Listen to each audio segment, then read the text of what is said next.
Hola, bienvenidos de nuevo. Soy el doctor Carlos Waldo, soy especialista en medicina interna y este es mi canal Enseñando Medicina Interna. El de hoy toca subir un video de actualidades en la medicina donde reviso algún artículo o guías recientes que hayan sufrido algún tipo de modificación y este es el caso de esta plática. Quiero hablarles sobre las modificaciones que han sufrido las guías del ACLS de la American Heart Association ahora en el 2024, en comparación con las realizadas en el 2020. En el 2024 nos hacen algunos ajustes y cambios en algunas de las recomendaciones, sobre todo en aquellos pacientes post-paro cardíaco, sobre todo en algunos tópicos muy específicos como es en el control de la temperatura, en el manejo de las crisis convulsivas, en la utilización del ECMO en este tipo de pacientes y en la angiografía en aquellos pacientes después del paro cardíaco. Entonces, nos hacen algunos cambios, nos hacen algunas modificaciones que son de las que me gustaría hablarles en esta plática. Esa manera de introducción, pues ya prácticamente lo que les dije. Hay unas guías en el 2020 que se publicaron en el Circulation por medio de American Heart Association y debido a que ha habido diversos estudios y que se han salido diversas literatura médica que nos hablan sobre estos tópicos, pues la American Heart Association ya tomó postura y ya tomó en cuenta algunos de estos estudios para hacer las modificaciones con respecto a estos tópicos que ya les comenté. Estas son las guías que les estoy comentando y que son de las que les voy a platicar. Actualización centrada en el soporte vital cardiovascular avanzado para adultos del 2023 de la American Heart Association, una actualización de las guías de la American Heart Association para la reanimación cardiopulmonar y la atención cardiovascular de emergencia. Se publicaron, les vuelvo a repetir, en el Circulation en el enero del 2024, las pueden descargar de manera gratuita, los invito a que lo realicen para ponerse al día en cuanto a estas recomendaciones. Si ustedes ya llevaron a cabo el ACLS de una manera reciente, pues seguramente ya estarán familiarizados con estos cambios. Y de lo contrario, si no, los invito a que las bajen y terminen de ver el video. Antes de hablar sobre las recomendaciones y los cambios que hubo, me gustaría hablar sobre la metodología. Siempre que platico de algunas guías, me gusta hablar de la metodología porque con eso nos ayuda a entender qué recomendaciones tienen mayor peso científico, qué recomendaciones son las que tienen mayor evidencia y literatura científica y que tienen mayor sustento este tipo de recomendaciones. Entonces, en estas recomendaciones en específico o en estas guías en específico de la CLS, vamos a encontrar antes de la recomendación el cuadrito verde con un número y el nivel de la evidencia. El cuadrito de color nos habla sobre la clase de recomendación, que puede ir desde una clase 1, que es una clase fuerte, que tiene más beneficios que riesgos, y dentro de las recomendaciones vamos a encontrar de esta manera que nos dicen, se recomienda la utilización de tal procedimiento o es efectivo tal medicamento o es benéfico para la persona tal medicamento. Entonces vamos a encontrarlo como una recomendación positiva sobre el medicamento o la realización de cierto procedimiento. Y de ahí va a ir disminuyendo la clase o la fuerza de la recomendación, que puede ser clase 2A moderado, clase 2B leve o débil, clase 3 no tiene beneficios hasta llegar, por ejemplo, a la clase 3 o rojo, que puede ser dañino para el paciente, que es más riesgo que beneficio. Dar esa clase de medicamento, realizar ese tipo de procedimiento puede provocar daños en el paciente. Entonces, dentro de las recomendaciones la encontraremos con un cuadro rojo que nos dicen que no debemos realizarlo o que debemos evitar dar ese medicamento o hacer ese procedimiento o realizar dichas cuestiones porque pueden ser perjudiciales para el paciente. Y en cuanto al nivel de evidencia, lo vamos a encontrar como nivel A, nivel B, nivel C, nivel C, pero EO. El nivel A es aquella recomendación que tiene mayor peso o mayor sustento científico, sobre todo porque los autores de las guías se basaron en estudios aleatorizados de alta calidad o en metaanálisis de alta calidad que analizan estudios aleatorizados de alta calidad. Es decir, estas recomendaciones que tienen un nivel A de evidencia, tienen un peso científico bastante importante que lo sustenta. De ahí pues viene para abajo, ¿no? El nivel B significa que sí está basado en estudios aleatorizados, pero que tienen una calidad moderada a comparación de los nivel A que tienen una calidad pues bastante alta. El nivel BNR significa que aquellos recomendaciones que tienen un sustento con estudios no aleatorizados. Hay que recordar que los estudios aleatorizados son los que tienen un mayor peso en evidencia científica en comparación con los no aleatorizados, por lo que si la recomendación se basa en estudios que se realizaron no aleatorizados, pues tendrán menor peso científico. El nivel CSLD significa que hay datos limitados, que si bien hay información al respecto de esa recomendación, pues los datos y los estudios son limitados. Y finalmente, la nivel CEO significa opinión de experto. No existe una una cantidad suficiente de evidencia en la literatura o no hay estudios suficientes para poder dar esa recomendación y entonces cae sobre la recomendación del experto. Este doctor que es el líder en la materia, que es líder en el tema, que tiene una gran experiencia, pero desafortunadamente no tiene un sustento o evidencia científica importante, pero cae y recae sobre el experto en el tema. Ya hablando un poquito sobre la metodología que se lleva a cabo en estas guías, sí me gustaría entrar entonces de lleno a las recomendaciones. Primero voy a presentarles las recomendaciones del 2020 y después hacer una comparación con las del 2024, que fueron los cambios, qué fue lo que se modificó, si se agregó, si se quitó, etcétera, etcétera. Vamos a empezar con el control de la temperatura. ¿Qué nos decían las guías del 2020 en cuanto al control de la temperatura en los pacientes con retorno de la circulación espontánea? Nos ponían, de primera instancia, son dos cuadros. El primer cuadro nos ponían a quienes teníamos que tener un control de la temperatura por objetivo. Número uno, recomendamos el tratamiento de la temperatura para adultos que no siguen órdenes después de la recuperación de la circulación espontánea en aquellos pacientes con paro cardíaco extrahospitalarios con cualquier tipo de ritmo inicial. Es decir, independientemente del ritmo que hayan salido después del paro cardíaco y no siguen órdenes, hay que hacer tratamiento de la temperatura. Número 2, recomendamos el objetivo de tratamiento en la temperatura para adultos que no siguen órdenes después de la recuperación de la circulación en aquellos pacientes que tuvieron un paro intrahospitalario con ritmo inicial no desfibrilable. Número 3, recomendamos el control de la temperatura para adultos que no siguen órdenes después de la recuperación de la circulación espontánea de pacientes con paro intrahospitalario con ritmo inicial desfibrilable. Entonces, estos eran los pacientes que eran candidatos al control de la temperatura por objetivo después del paro cardíaco. Después del primer cuadro nos presentan este cuadro que ya son un poquito más detallado, que nos hablan un poquito más sobre los objetivos. Número 1, recomendamos seleccionar y mantener una temperatura constante entre 32 y 36 grados. Aquí ya nos ponen un rango muy específico. Ya vimos quiénes son los pacientes que son seleccionados para el control de la temperatura por objetivo y aquí es como la debemos de llevar a cabo. Estos pacientes tienen que tener un rango entre 32 y 36 grados. Es razonable que el tratamiento de temperatura por objetivo se mantenga durante al menos 24 horas después de alcanzar la temperatura objetivo, es decir, que ya que hayamos logrado alcanzar esta temperatura después del paro cardíaco, mantenerla por lo menos 24 horas. Número 3, puede ser razonable prevenir activamente la fiebre en pacientes comatosos después del control de la temperatura por objetivo. Número 4, no recomendamos el uso rutinario de infusión rápido de líquidos intravenosos fríos para el enfriamiento prehospitalario de los pacientes después de la recuperación de la circulación espontánea. Estas serían entonces las recomendaciones del control de la temperatura por objetivo en los pacientes y las recomendaciones del 2020. ¿Cuáles son los cambios que se realizaron en comparación del 2024? 2024 nos pone lo siguiente: proporcionar control de temperatura para todos los adultos que no siguen órdenes después de la recuperación de la circulación espontánea, la prevención de la fiebre, es decir, tratar de evitar que el paciente tenga fiebre por arriba o igual a 37.5 es más importante que enfriar al paciente, es decir, que de llevarlo a una hipotermia. Sin embargo, sí nos recomiendan, aquí ya ampliaron un poquito el rango que nos hablaban sobre de 32 a 36 grados, aquí ya lo ampliaron un poquito más, de 32 a 37.5. Los pacientes que ya presentan hipotermia después de la recuperación de la circulación espontánea no deben ser recalentados a una velocidad superior a 0.5 grados centígrados por hora. Entonces, también aquí ya nos ponen objetivos y qué tanto no debemos elevar la temperatura por hora. Son un poquito más específicos en ese sentido. Y es que todos estos cambios se vinieron a hacer por varios estudios que han salido del 2020 a la fecha. Uno de ellos que es bastante importante y que vino a modificar un poco estas recomendaciones es el estudio Hyperion, que es un estudio que nos habla sobre la hipotermia terapéutica después del paro cardíaco en pacientes con ritmo no desfibrilable.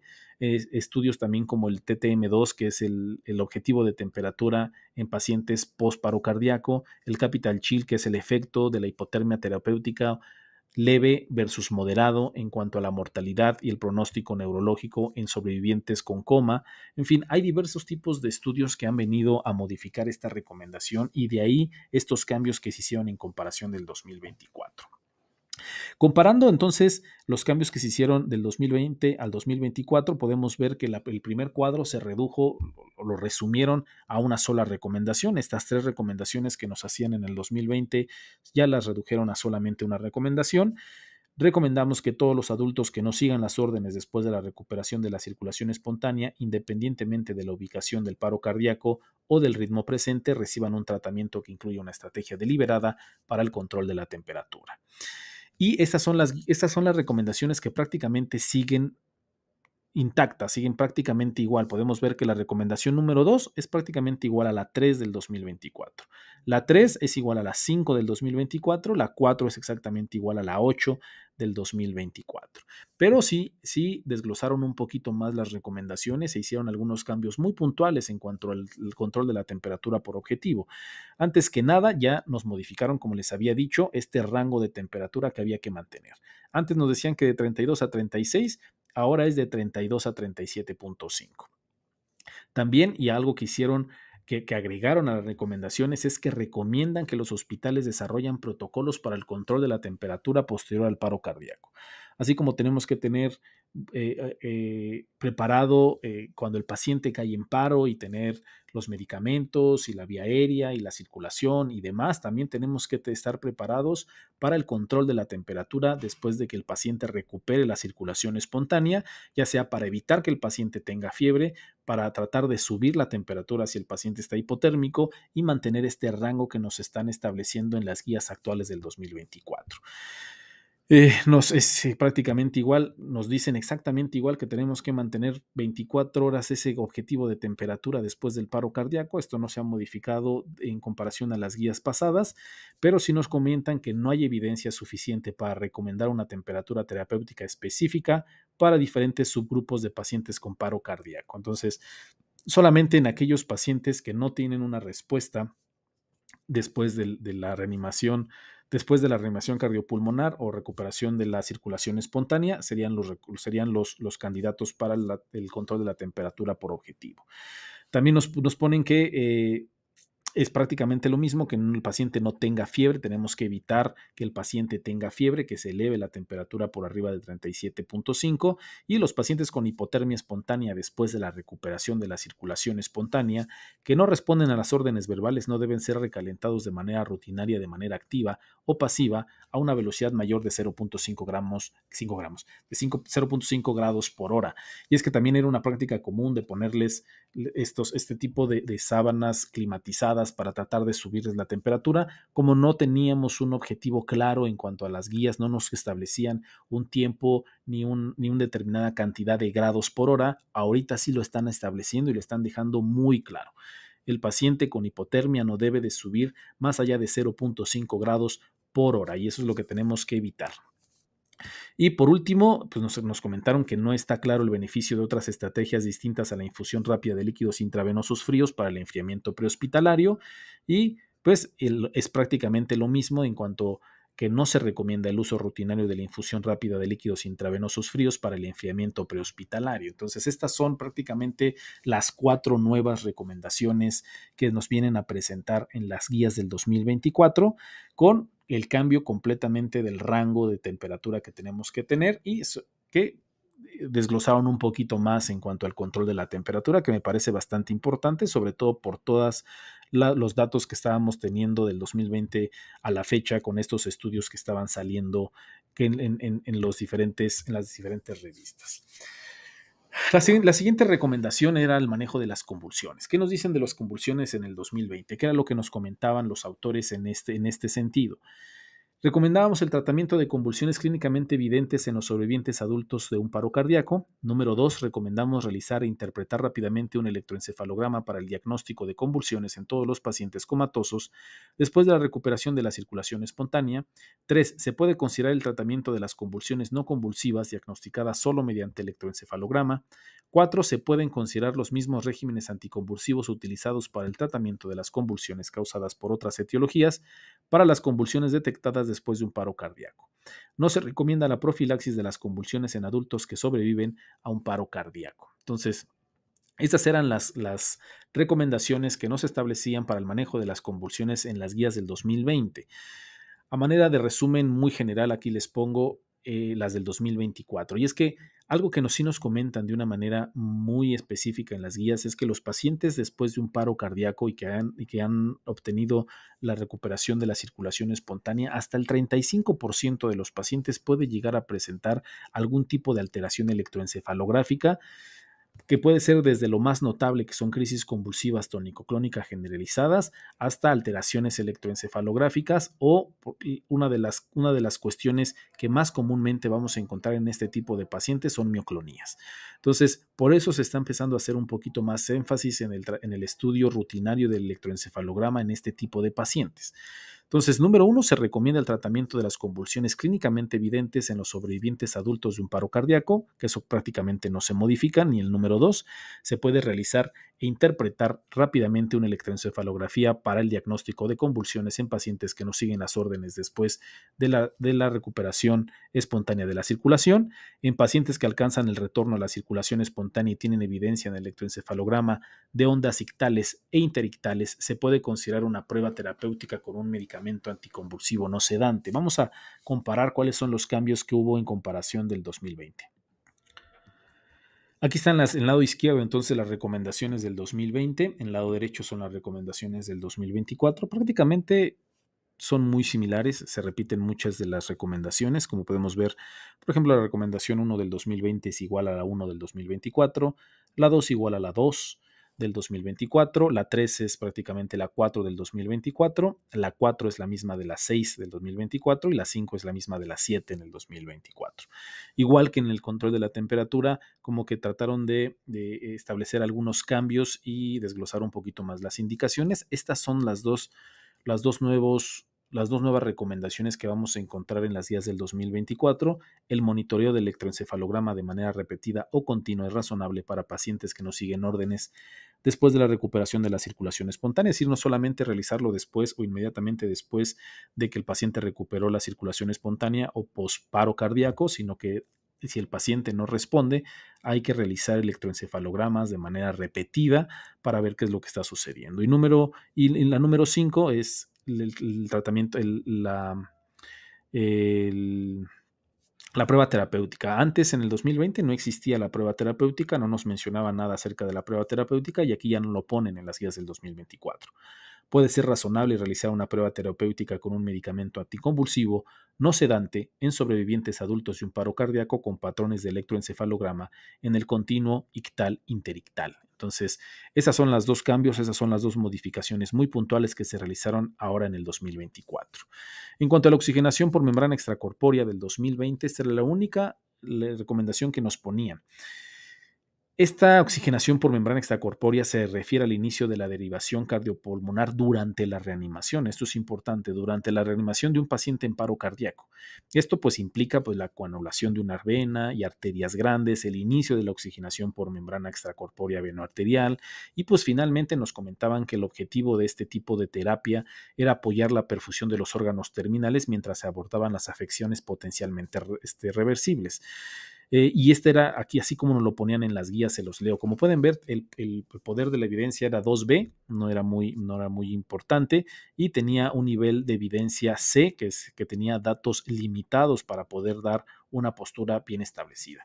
No hay evidencia suficiente para recomendar el uso sistemático de la oxigenación por membrana extracorpórea en el RCP.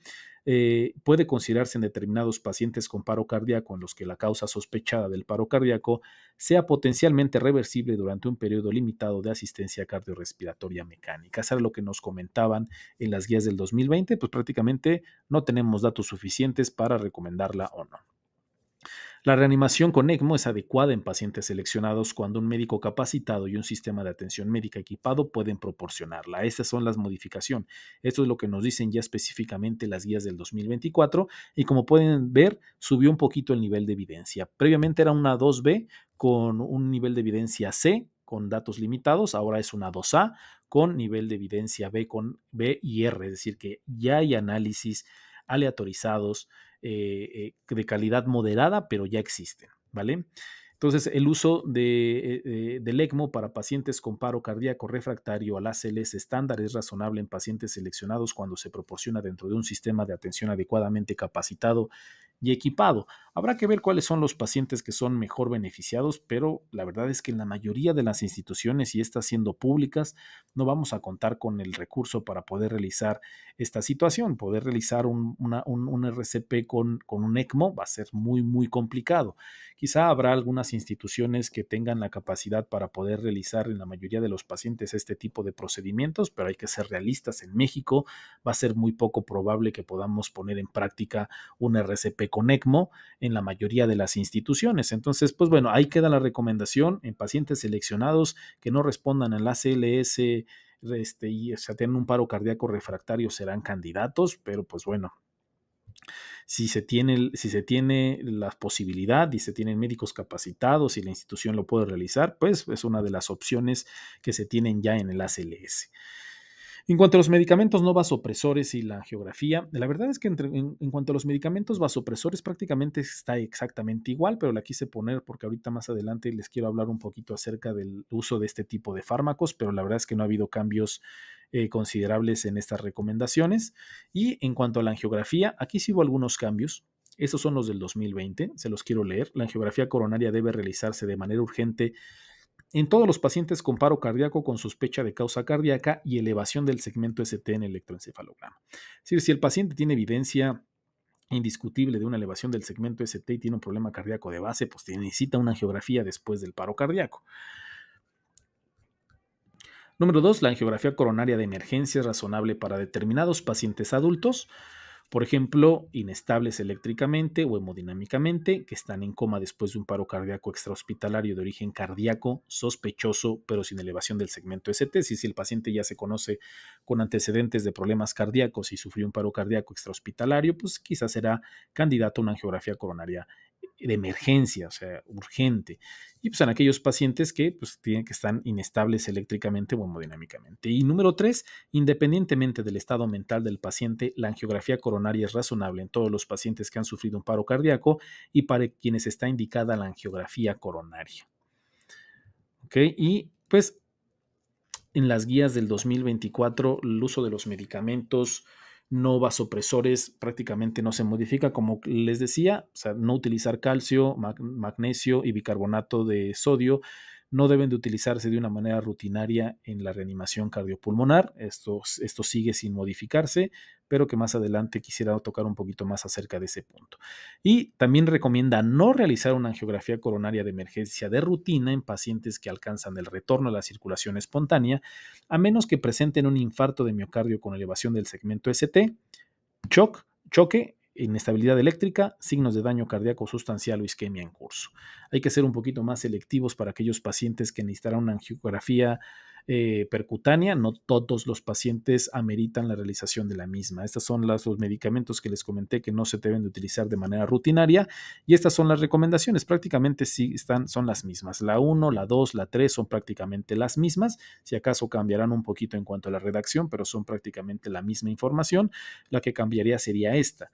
La angiografía coronaria de emergencia es razonable para pacientes adultos seleccionados sin elevación de... No, perdón, esta no es. No se recomienda la angiografía coronaria de emergencia en lugar de una estrategia tardía o selectiva en pacientes que ya retornaron la circulación espontánea después de un paro cardíaco en ausencia de elevación del segmento ST, choque, inestabilidad eléctrica, signos de daño miocárdico significativa e isquemia en curso. Entonces, ya nos pusieron una tercera recomendación de quienes no está indicado una angiografía de emergencia.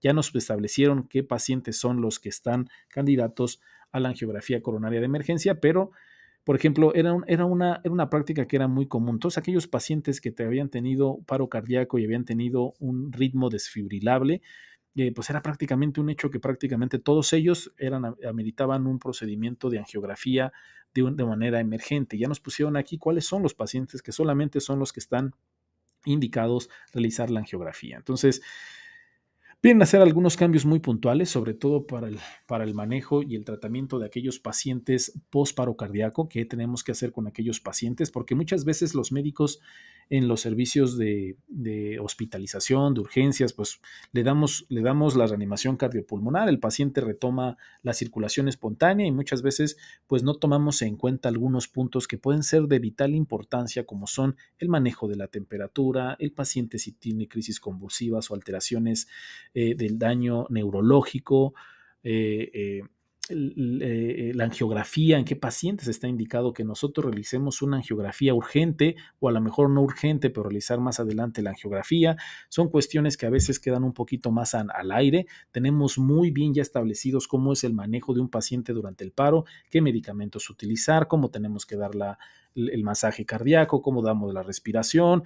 Tenemos ya muy bien establecido todos los pasos que debemos de seguir en un paciente mientras estamos en la reanimación cardiopulmonar, pero cuando el paciente recupera la circulación espontánea, en ocasiones puede llegar a pasarnos algunos de los puntos que pueden llegar a ser muy claves y cambiar el pronóstico del paciente de una manera importante. Entonces, sí es importante que tengamos en cuenta qué es lo que tenemos que hacer con la temperatura, con el manejo de las crisis convulsivas, con los pacientes candidatos a angiografía, sí tenemos que tenerlo muy, muy en cuenta.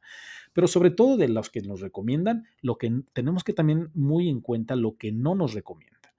A veces es cuestión muy rutinaria llegar a, si el paciente tiene un paro refractario, pues utilizar ya todo, póngale calcio o póngale bicarbonato o póngale magnesio, sin importar mucho si puede llegar a beneficiar o no al paciente. Entonces sí tenemos que hacer un especial énfasis en que habrá ciertas cuestiones que no están recomendadas y que no tenemos que hacerlo de manera rutinaria. Porque por lo menos yo y algunos colegas pues me he dado cuenta de que podemos llegar a caer en este tipo de errores por la desesperación de tratar de ayudar al paciente en una reanimación cardiopulmonar, utilizar medicamentos que no están del todo justificados en este tipo de pacientes, como por ejemplo el calcio, que estaría indicado en aquellos pacientes que tienen, pues, aquellos pacientes que, por ejemplo, que tengan sobredosis de bloqueadores de los canales de calcio, que pues, sí estaría indicado, o que tengan hipercalemia.